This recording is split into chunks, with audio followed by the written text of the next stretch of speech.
अस्सलाम वालेकुम व्यूअर्स, अल्लाह पाक की बेशुमार नेमतें और उसकी रहमतों को शुक्राना अदा करते हुए अपना किचन ऑफिशियल में हम आपको खुशामदीद कहते हैं और उम्मीद करते हैं आप सब लोग खैरियत से होंगे, ठीक ठाक होंगे। अल्लाह ताला हम सबको अपनी हिफ्ज़-ओ-मान में रखे, आमीन सुम्मा आमीन।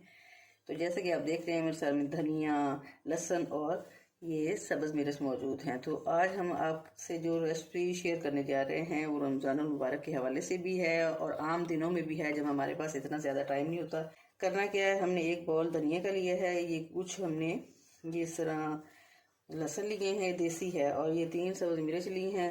तो इनको हमने करना है ग्राइंड। और आप ये देख रहे होंगे कि ये क्यूब्स क्यों पड़ी हैं, ये आइस क्यूब्स। तो इसका इस्तेमाल भी हम इसमें इसलिए करेंगे कि जब हम ग्राइंडर चलाते हैं तो उसमें हीट पैदा होती है और हीट की वजह से इसका जो ग्रीन कलर है वो डिस्टर्ब होता है, काला हो जाता है। तो इसलिए इसमें हम 2 या 3 क्यूब्स भी इसमें इस्तेमाल करेंगे ग्राइंड करते हुए। ये देखिए कुछ हमने ये क्यूब्स वगैरह पहले से रेडी कर ली हैं। ये इनका कलर चेक करें कितना ज़बरदस्त ग्रीन कलर है और इससे हमें बहुत ज़्यादा आसानी होगी रमज़ानुल मुबारक में।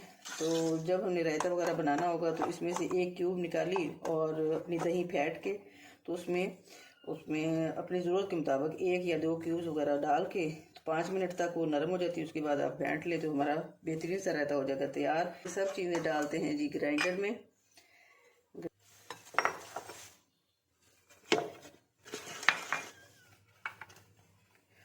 तकरीबन 4 अदद हमने इसमें क्यूब ऐड की हैं और थोड़ा सा हम इसमें पानी शामिल करेंगे। करते हैं ग्राइंड।